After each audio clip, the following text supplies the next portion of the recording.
नमस्कार, मी प्रभाकर लोंढे, खडतार प्रवास वर्तमानपत्राचा तथा खडतार प्रवास यूट्यूब चॅनलचा मुख्य संपादक। आज आपण सार्वजनिक बांधकाम विभागाच्या शासकीय विश्रामगृहाच्या बाजूला आलेलो आहोत। त्या बाजूचाच रोड जो आहे हा रोड आहे। हा जो रोड आहे हा रोड अप्पर जिल्हा अधिकारी यांचे निवासस्थान इकडल्या बाजूला आहे। CEO जिल्हा परिषद यांचेही निवासस्थाने इकडल्याच बाजूला आहेत। आणि हा रोड जो आहे हा रोड एवढा खराब आहे की बघा, आता हा रोड या ठिकाणचा आहे। या ठिकाणाहून इथपर्यंत खाली जावं लागतं आहे। म्हणजे हा रोड भरलेला नाही, म्हणजे रोडच चांगला नाही। हा रोड एवढा इकडल्या बाजूच्या जी नाली आहे, नाल्या ते तुडुंब कचऱ्यानं भरलेले आहेत, म्हणजे स्वच्छतासुद्धा नाही। आणि भावी काळामध्ये हा रोड पावसात आता 15 दिवसामध्ये खचाखच पाण्यानं भरणार आहे। आणि या सार्वजनिक बांधकाम विभागाने हा जो रोड आहे मध्य भागातला, या मध्य भागातल्या रोडपासून इकडल्या बाजूला हा 15 मीटर रस्ता हा सार्वजनिक बांधकामाचा आहे। आणि सार्वजनिक बांधकामाच्या या जागेवर कसल्याही प्रकारचं अतिक्रमण राहू देणार नाही। कारण अतिक्रमण ज्या ठिकाणी झाले आहे ते अतिक्रमण हटवण्याचं काम सार्वजनिक बांधकाम विभागानेच केलेलं आहे। आता बघा, हे जी भिंत आहे हे पूर्ण भिंत अतिक्रमणात येते। ती कशी येते तर तिकडला जिल्हा परिषदेचा जो कंपाऊंड वॉल आहे, हे कंपाऊंड वॉल या ठिकाणापर्यंत बघा, हे जी भिंत आहे, हे भिंत पलीकडली ते जिल्हा परिषदेची जी भिंत इथपर्यंत येते। इथपर्यंत म्हणजे हा जो रोड आहे हे कंपाऊंड वॉल असं आला पाहिजेत इथपर्यंत। म्हणजे या जागेपासून ते या जागेपर्यंत हे सार्वजनिक बांधकाम विभागाचंच अतिक्रमण आहे। आणि सार्वजनिक बांधकाम विभागाचं हे अतिक्रमण, हे भिंत, आता बघा हे पूर्ण भिंत ही मगा दाखवलेल्या कोपऱ्यापासून म्हणजे इथपर्यंत हे जिल्हा परिषदेच्या भिंतीबरोबर, जर ते दाखव जिल्हा परिषदेची भिंत कोपऱ्यात पलीकडे जाऊन, जिल्हा परिषदेची भिंत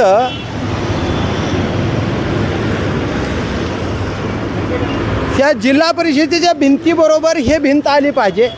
म्हणजे इथपर्यंत अतिक्रमण सार्वजनिक बांधकाम विभागाचंच आहे।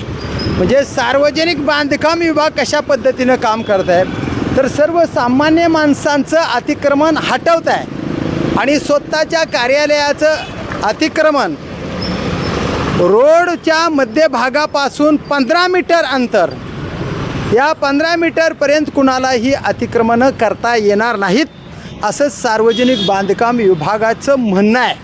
आणि यांचं तर अतिक्रमण जवळजवळ 10 फूट अतिक्रमण त्यांच्याच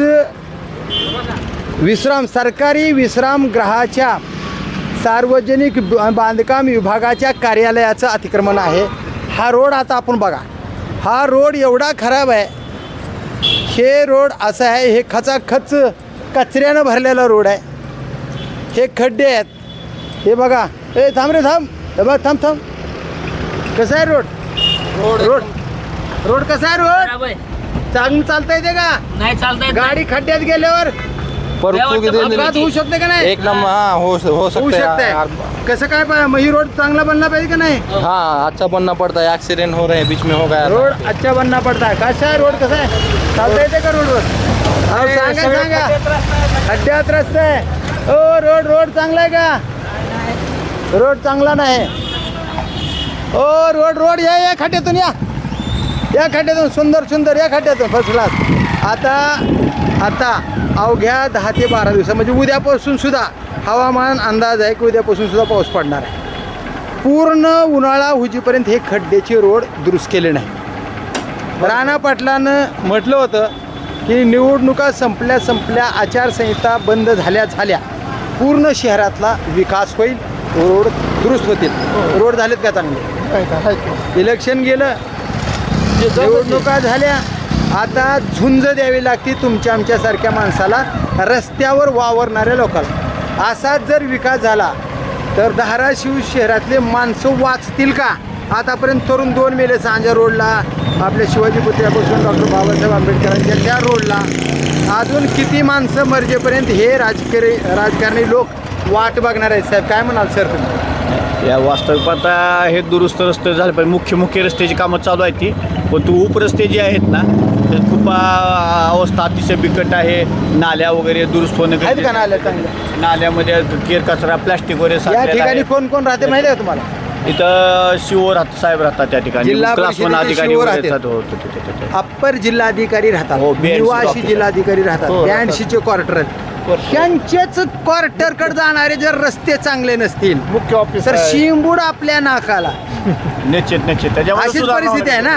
सुधारणा होणं गरजेचं म्हणजे आहे. ह्या रोडमुळं माणसाला धोके होऊ शकतं. बघा गाडी कशी जाते, की अशी जर परिस्थिती तर काय म्हणाल सर? नाही होणं गरजेचं आहे. हे होणं गरजेचं आहे. हे रस्ता आहे, हे खड्डा आहे, हे रस्ते.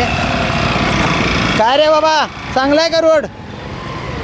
तू जाऊ दे रे. यांचं आहे का सिटी जेरॉक्स हो या आहे का रोड? तुमच्या दुकानाला गिराईक येतात का चांगले? या अहो, हे गिराईक जे आहे ना, गिराईक येण्यासाठी आहेत का रस्ते चांगले? रस्ते चांगले आहेत का? कसं गिराईक येणार? तुम्हाला भाडं द्यावं लागतं. इथं भाडं देऊन तुम्हाला तरुण पोरावाला व्यवसाय करावा लागते. व्यवसाय करीत असताना जर ग्राहक येताना जर हे रोड चांगले नसतील, एखादं गाडी येऊन पडलं, अपघात झाला, तर आपल्या शहराचा विकास व्हावा का नाही? चांगलं आहे काय? विकास व्हायला पाहिजे की साहेब. विकास व्हायला बरोबर. हे राजकारणी कोणी असो, आपल्याला काय घेणं देणं. आपण मतदार आहे आणि शहरामध्ये एक आपण जगतो. आपलं शहर स्वच्छ शहर ही भावना आहे. हो सर. तर हे रोड कसे कंडिशन? दोन वर्ष झाले तिथला घाण निघाल नाही अजून हा. साहेब. हे नालीतला त्याच्या अगोदर सुद्धा बातम्या केल्या हो केलतो की साहेब. बघा, ज्या ठिकाणी बातम्या केल्या त्या ठिकाणी रोड बऱ्यापैकी झाले. हो. न्यायालयाच्या बाजूचा रोड झाला, हो, झालाय. शहरातले बरेचसे रोड चालू व्हायला. झाले. ह्या रोडकड का बरं आणल्या? ही तर इकडे शिओ राहतात, अपर जिल्हाधिकारी राहतात.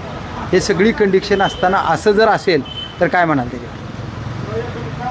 साहेब आणि बँडशीच्या बाजूलाच आहे, जे रोड बांधकाम करत आहेत तेच ऑफिस आहे. बरोबर आहे साहेब. हां, तर हे रोड झाला पाहिजेत आणि लवकरात लवकर झाला पाहिजे. ही तर फार आवश्यकता आहे साहेब. फार आवश्यकता. हो, साहेब, हो. पहा, बोला कोण आहे इथं? रोड झाला पाहिजे का नाही? हो, रोड झाला पाहिजे का नाही साहेब?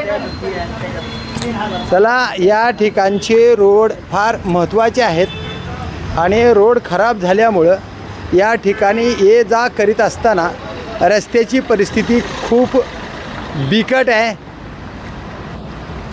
रस्ता चांगला आहे का? रस्ता चांगला आहे का? काय म्हणाल? रस्ता न चांगला आहे काय म्हणाल? रस्ता झाला पाहिजे का नाही? झाला पाहिजे. आता काय करायचं आता? बर, रस्ता तरी सुद्धा चांगला होत नाही. तर हे गाड्या बघ, गाड्या दाखव, गाडी कशी जाते बघ. हे आत्ता चालली, उद्या पावसाळा चालू झाला की एकाही गाडीवानाला या रोडवरून जाता येत नाही. तर धाराशिवच्या सर्व लोकप्रतिनिधीनं या रोडचा विचार करावा. या रोडवरून कधी ये जा करा.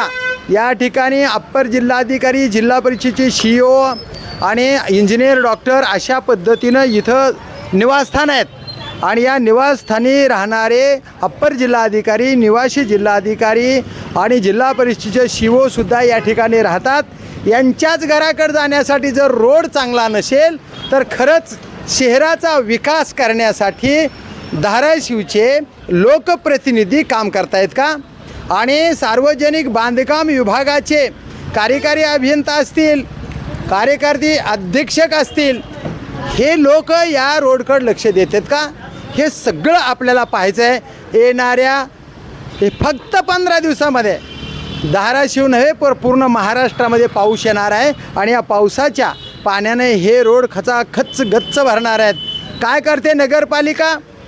रोड बांधकाम करणारे सार्वजनिक बांधकाम विभागाचे लोक काय करतात? याकडेच लक्ष आता जनतेचं लागलं आहे.